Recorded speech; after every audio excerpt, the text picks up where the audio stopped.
Yo, what's up, everybody? How you doing? This is your Coach Renz, and welcome to My Nature. And you know, I want to talk to you guys for a second about a compilation of conversations that I've had over the last few years. You see, if you've been with me over the last few years, you've seen me open my store. You've seen things not go exactly the way I wanted them to go. You've seen me do other things that some of it went the way I wanted it to go. Some of it didn't go the way I wanted it to go. But what you didn't know is that to some of the things that you think are not going the way I want them to go is part of an entire mastermind plan that most people won't know about until it is finally revealed, until the results finally come. But a lot of the conversations that I've had is that when I've changed the location of my store, when things didn't seem like it was going right, they say, well, Coach Renz, how are you able to do this? How are you able to keep moving forward? How is it that it seems like when you should be down and out, when things should just fall apart for you, how is it that it seems like things seem to rise up for you? Things seem to come back in play for you. And I told him, I said, well, there's a lot of things that I can tell you. There's a lot of small little things. I can tell you about how that you got to control your finances. I can tell you that you got to control your mental state and how you think. I can tell you that you got to control your actions. And I can tell you how you got to control your emotions. But one of the main aspects of it, the main aspect is this, is how are you wired? Who are you? Who do you want to be? Who have you determined you are? If you haven't determined who you are, then it's not going to work. What are you willing to pay in order to get there? Because if you're not willing to pay the price, if you're not willing to go that extra mile, if you're not willing to work a little bit harder and work a little bit later, then it's not going to happen. I can tell you this. The difference between a successful person and a person who's not successful in any venture of life is the one person gives a little bit more. Just a little bit more. You know, Will Smith said that you may be more talented than me, but I'm going to die on the treadmill. You're not going to win. And that's the thing, is that for me, it is that I am not going to allow other parts of me to win. You see, I don't compare myself to everybody else. I could care less about what other companies are doing. I could care less about what other husbands are doing. I could care less about what other fathers are doing. I could care less about anybody else and what they're doing. What I care about is how well I'm doing compared to myself. The only competition that I have is myself. If I don't win against myself, then I am losing.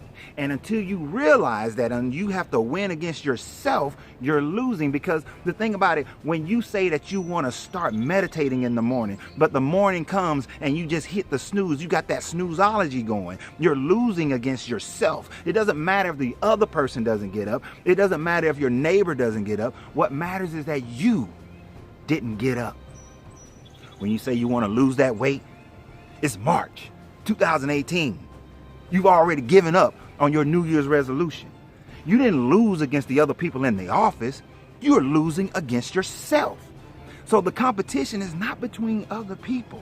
It's between me and myself. Or as De La Soul said, it's me, myself, and I. That's it. That's the only competition that I have. I'm not competing against my brother. I'm not competing against my uncles. I'm not competing against my father, my grandfather. I'm not competing against anybody who's watching this video. The only person I'm competing against is myself. When I can look at myself and I say that I did the best that I could, when I look at myself and say I gave everything that I could possibly give, then I know I'm winning. And the results will follow. The results will follow. I was explaining to a young man. I said, look, here's the thing. People may not understand what I'm doing. They may not understand my plan. They may not understand my maneuvers. But they'll see the results of it years from now. They'll see the results and they'll say, man, how wise was he? Man, he finally made it. Man, he finally built this company into a national brand. They'll see that then. But what they won't recognize is that those maneuvers were done now. Those plans were done now. Those things that made that happen were done now. You see, they'll look at now and they'll think, oh, he was suffering then. Oh, he was building then. Oh, he was making mistakes then. Oh, he was learning then. But what they won't realize is that all of those were part of the plan. All of that was part of the plan. They won't know that. They won't recognize that. They just see the end result. And that's how many of you fail. Many of you fail because you have already started with the end in mind. But you have not started with the end in mind, knowing the pathway to get there. You started with only the end in mind. Let me be clear about that. You started with only the end in mind. You see the person and you see that they have a big business. You just want to jump to the big business. You see the person, they have the great relationship. You just want to jump to the great relationship. You see the person, they're in great shape. You just want to jump to the great shape. You don't see the journey. You don't see the path. You don't see the walk. You don't see the struggle. You don't see the plan. You don't see putting everything in place so that you can be successful. You don't see the ups and downs. You don't see how you can overcome every adversity. You don't see those. All you see is the end. Now you should always know where you're going. Know where you're going. But you have to see the plan. You have to be willing to take the steps. You have to be willing to pay the price. You know, many people are soft. Many people are weak. Many people can't do it. They want somebody to hand it to them. Your mama and your dad have been taking care of you too much. The government's been taking care of you too much. You're looking for somebody else to do it for you. You know, there was a video that I saw. It was on Facebook. I saw this video. And if I can find it, I'm going to post it here. If I can't find it, I'm just going to demonstrate it. But I'm going to post it if I can find it. I saw this video. It had this soldier in Seoul, Korea. Couldn't march. You know, in Korea, they march differently. Let me show you. They march differently. You know, they just knees. Just knees. You know, that's how they march. That's how they march in Seoul, Korea. This guy couldn't get it. This guy was, you know, he had a little groove to his march. But, you know, he was a little out of shape, looked kind of weird. So they trying to hold him, put him in a headlock. He's still. Trying to hold his waist down. He's still. That's just how he's wired. But the part of the video is that somebody showed how in Nigeria, they're training this woman in the military. They got her head down in the mud, arms out, and she's got up on her toes, and she's rocking on her head, and she's going through some training. She's going through some punishment. She's going through whatever she's going through. And people said, look how they came to the guy in Korea with so much love and compassion. But look at what they're doing to the lady in Nigeria, training her in the military. It's so harsh and so rude and so mean and so dehumanizing, so uncivilized. All I could do is chuckle. All I could do is laugh. You see, I went to the Marine Corps. And if in the Marine Corps, they don't come to you with no loving hands. They don't come to you with some, let me hold your waist down, let me hold you by the back of your neck.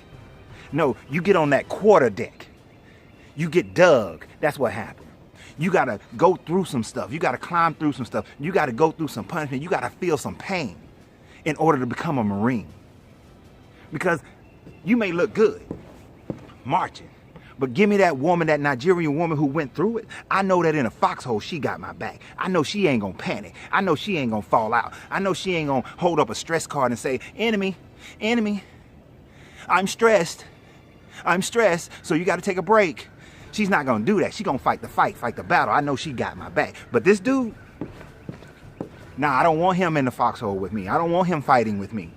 The people who was in charge of that dude, the ones who's trying to teach him, I don't want them fighting with me. I don't want them in my foxhole. I don't want them trying to cover my back. I don't want them to be my air support. I don't want them to be my artillerymen. I don't want them even to be my supply chain or my administration. I don't want them in any part of my military. Because when we're fighting the battle, when we're fighting the war, I need people who know how to get down and dirty. I need people who know how to fight. I need people who know how, when they feel a little pain, they know how to go through the pain and get themselves back up. Too many of y'all are too soft. You're too soft. You don't know how to deal with nothing. As soon as something goes wrong, you quit. As soon as something goes bad, you want to run for cover. You know, I was taking a young man, I was taking him to go and make some changes for his job. And there was another person in there. There was another person there. This is my bonus son. This is my bonus son I'm talking about. Now, I took my bonus son to make some changes. There was another guy in there. And he's complaining to the HR people. You see, they wrote him up because he was smoking on the premises. And he was saying, well, I went outside the gate. That's still our property. You can't smoke on our property. Well, I went up by the street. That's still our property. You can't smoke on our property. The lady told him with a smile, you have to go all the way across over where the gas station if you want to smoke. Man, don't nobody want to go way over there. Man, this job, y'all tripping. That's their policy. You whining and you crying, you getting demerits, you getting points against you because you want to smoke a cigarette and not follow the policy. They're not saying you can't do it. You just got to do it way the hell over there. So if you got to go do it way over there, then go way over there. But no, he too weak. He too weak. He'd rather try to get into the position to lose his job, lose the way he feeds his family. He want to go through that instead. And then he's going to blame them, say that they crazy, that they rules are ridiculous. That's what's wrong with a lot of y'all. You don't understand that you got to fight through the rules. You got to fight through whatever the authority is trying to place over you that may be there to stop you or may be there to help you. But it doesn't matter. Whichever one it is you got to say that I'm doing this for me. I don't go to work because I'm working for the man. I go to work because I'm working for me. I don't do my job with great customer service because I'm doing it for the man. I do my job with great customer service because I'm doing it for me. I do what I have to do because I'm doing it for me, because I have a plan for me. I have somewhere I want to go, something I want to see, things that I want to do, things I want to provide for my family, things I want my kids to see. But in order to do that, I got to be willing to take on the responsibility. I got to be willing to take on the bumps. I got to be willing to take on the lumps. I can't sit there and that ain't going to get it. That's not going to get it. Too many of y'all want people to carry you and hold you by your hand. You got to get stronger. You got to look at yourself in the mirror and say, okay, I know I see you, but I need the real you to come out. If you're a lion or a lioness, I need the lion or the lioness to come out. If you're a shark, I need the shark to come out. If you're a killer whale, I need the killer whale to come out. If you're a silverback, I need the silverback to come out. If you're a phoenix, I need the phoenix to rise. Whatever you are, whatever you associate yourself with, whatever motivates you, then you need that to come out. And you got to be willing to pay the price. Too many of y'all are not willing to pay the price. And that's how I keep going. Like Art Williams said, I just do it. I want to open up another store, I just do it. I want to lose the weight, I just do it. I want to stop eating meat, I just do it. I want to have a great relationship, I just do it. I want my kids to know that I got their back, I just do it. I want to move, I just do it. Anything I want to do, I just do it. I don't have to know all the details. I don't have to be the smartest. I don't have to be the best at it. But what I do know is I just do it. I go and I get it done. And even if I get it done not as well as I know I should, at least I'm getting some of it done. For those who are not doing a thing, waiting around for perfection, thinking about it, planning about it, and just talking about it, you're not getting it done. And because you're not getting it done, you will never see the light and you'll never stand in the glory of it. You got to get it done. You got to start moving. You got to take actions. You got to look at yourself and say, did I do better today than I did yesterday? Am I better today than I was yesterday? If the answer is yes, then great. Now be better today than you are yesterday. Tomorrow, be better than you are today. And if the answer is no, then you know what you got to do. You got to dig. You got to dig deep. You got to let yourself feel that pain, know that pain, and abhor it. You got to abhor that pain to the point where you have no choice, no option, that what it is that you want in your life must be. It's not a I hope. It's not a I wish. It's not a I pray for. It's not a I'm waiting on. It is, it must be, I will, is now, is here. I am that which I am. And so that it can be exactly what it should be. It's going to be what exactly I said it's going to be, what I've determined it's going to be, what I manifest is going to be. And it is. It is. It's not a want. It is a desire that will be fulfilled. It is a desire that is in the process of being fulfilled because it has no other option but to be that. When you get there, then you'll start getting the results. Then you'll start having it. Then it'll be a part of your life. It'll be a part of your being. It won't always be easy, but you know that you'll be able to go through it. You know that it's not your end. That is not the end of your story. When you know that, that's when you free yourself. And as I always say, you got to free yourself to be yourself, because your greatness is non-negotiable.